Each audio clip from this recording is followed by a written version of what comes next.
하나님 말씀 마가복음 12장 41절로 44절 교독하시겠습니다. 예수께서 헌금함을 대하여 앉으사 무리가 어떻게 헌금함에 돈을 넣는가를 보실세. 여러 부자는 많이 넣는데 한 가난한 과부는 와서 2렙돈 곧 한 고드란트를 넣는지라. 예수께서 제자들을 불러다가 이르시되 내가 진실로 너희에게 이르노니 이 가난한 과부는 헌금함에 넣는 모든 사람보다 많이 넣어두다. 그들은 다 풍족한 중에서 넣었거니와 이 과부는 그 가난한 중에서 자기의 모든 소유 곧 생활비 전부를 넣었느니라 하시니라. 아멘. 작은 일에 충성한다 라는 제목으로 함께 말씀을 나누겠습니다. 책임감의 품성훈련을 하고 있습니다. 책임을 다하기 위해 하나님께서 우리에게 기대하시는 대로 맡기신 사명을 다하기 위해서 첫 번째로는 내가 해야 될 일을 알아야 되고, 그리고 그 일이 작다 할지라도 하나님께서 내게 맡기신 줄로 믿고 최선을 다하는 것, 작은 일에 충성하는 그런 훈련이 우리에게 필요합니다. 하나님께서 우리에게 각각의 재능에 따라서 5달란트, 2달란트, 1달란트씩을 주셨습니다. 하나님께서 그 사람의 재능을 알고 만약에 1달란트를 감당할 만하다라고 하셨다면 1달란트를 주신 것이죠. 우리는 5달란트는 좋은 것이고 1달란트는 작은 것이다 라고 생각을 하고 힘들어할 때가 많이 있지만은 하나님께서 가장 좋은 것으로 우리에게 허락하셨다라는 믿음 또한 우리에게 있어야 됩니다. 그리고 그 작은 일에 충성하게 되어지면 하나님께서 더 귀하게 보신다라고 우리가 말씀을 들어 알고 있습니다. 오늘 본문에도 예수님께서 어떻게 헌금하는가 하는 것을 보시려고 연보계 앞에 앉으셨다라고 말씀하고 있습니다. 얼마나 헌금을 넣었나 보시려고 앉은 것이 아니라 어떻게 헌금을 하는가 하는 것을 보시려고 그 앞에 앉으셨다라고 기록이 되어져 있죠. 우리는 헌금을 한다라고 하면 얼마를 하는가 하는 것에 관심이 있습니다.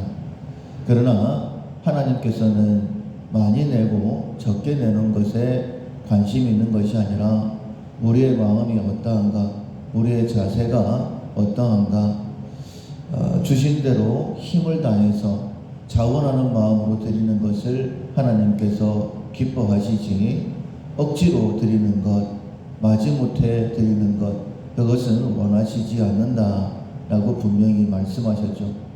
하나님께서 제사를 기뻐하십니다.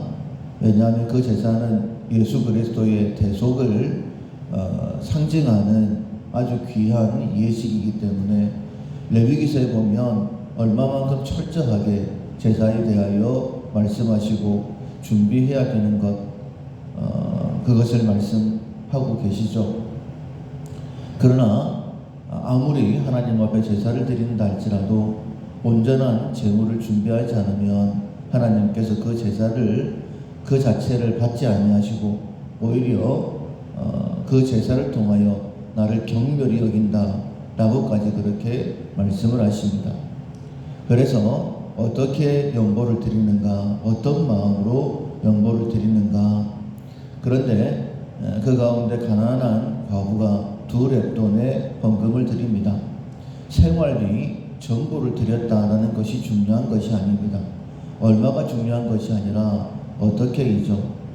이 여인이 정말 모든 것을 다해서 하나님 앞에 예물을 올려드렸다라는 것, 그것을 귀하게 보셨다라는 겁니다. 하나님께서 우리의 삶에서 내가 지금 행하고 있는 것, 그것 자체도 귀한 것일 수 있습니다. 그러나 하나님께서 정말 원하시는 것은 내가 지금 어떤 마음으로 이 일을 행하고 있느냐 하는 것이죠. 사람들은 가볍게 여길 수 있습니다. 별것 아닌 것처럼 생각할 수 있습니다. 그러나 하나님께서는 천지 만물을 창조하셨죠. 우리가 얼마만큼 무엇을 행하느냐 하나님과 별 상관이 없습니다. 그런데 우리가 하나님을 기억하고 하나님께서 지금 나의 삶을 인도하시고 지금 이 어려움도 가장 좋은 것으로 내게 허락하신 것이다 라는 믿음을 가지고 하나님 때문에 실망하지 않고 최선을 다하게 되어지면 하나님께서 그것을 가장 기쁘게 보신다 라고 말씀하시는 거예요. 자주 말씀을 드리는 것처럼 서머나 교회, 빌라델비아 교회, 교회입니다. 어떤 교회든지 다 문제는 있습니다. 책망할 만한 일이 있을 수밖에 없죠. 우리 한 사람 한 사람이 연약하고 죄인인데 연약한 사람들이 죄인들이 모인 공동체가 어떻게 완전할 수 있겠습니까? 그런데 작은 중에 최선을 다하는 충성하는 그 모습을 예수님께서 기쁘게 보셨고 그들의 허물을 책망하지 아니하십니다. 그 모든 허물을 덮어버리시고 마치 허물이 없는 것처럼 칭찬만 하시는 것이 예수님의 마음이라는 것입니다. 그래서 바울은 이야기를 합니다. 자족을 하는 것이 경건에 유익하다 라고 말씀을 하시는 거예요. 만약에 지금 내가 가진 것에 대해서 자족할 수만 있으면 굉장히 경건에 유익을 얻을 수 있습니다. 바울은 내가 자족하는 비결을 배웠다라고 했죠. 내가 풍부에 있든지 가난에 있든지 비천함에 있든지 상관없이 나는 일체의 비결을 배웠다라고 했습니다. 그 비결을 허락하시는 분, 훈련시키시고 깨닫게 하시는 분이 하나님이시라는 것이죠. 아무리 힘들고 어렵다 할지라도 그 길 가운데에 하나님께서 함께 하셔서 평강도 주시고 그리고 하나님의 일을 완벽하게 바울을 통해서 이루어내시는 것을 보면서 어디에 있든지 하나님께서 나와 함께 하신다. 그래서 기쁨의 서신이라고 하는 빌립보서를 감옥에서 기록했던 것을 봅니다. 본인은 지금 감옥에서 죽음을 앞두고 있습니다. 그런데 감옥 밖에서 편안하게 살고 있는 성도들에게 오히려 예수 그리스도 안에서 기뻐해라 라고 온전히 기뻐라 라고 그렇게 서신을 적을 수가 있었던 것이죠. 하나님께서는 우리가 얼마만큼 하느냐에 관심이 없으십니다. 지금 내게 주신 것에 대해서 내가 어떻게 하나님 앞에 반응하고 행하느냐 하는 것이죠. 신명기 8장 1절에 있는 말씀처럼 하나님께서 광야길을 걷게 하신 것, 그것을 기억하라 라고 말씀하셨습니다. 지금 내가 힘들고 어렵다라고 한다면 이것 또한 하나님께서 허락하신 것입니다. 왜 허락하셨을까? 마침내 우리에게 복을 주시기 위함이죠. 하나님께서 이 어려움도 허락하셨다. 내가 해야 될 일은 이 어려움 가운데 최선을 다하는 것이다. 내가 할 수 있는 것 충성되게 하게 되어지면 하나님께서 가장 좋은 것으로 응답하신다라는 믿음과 기대를 가지고 행하는 것입니다.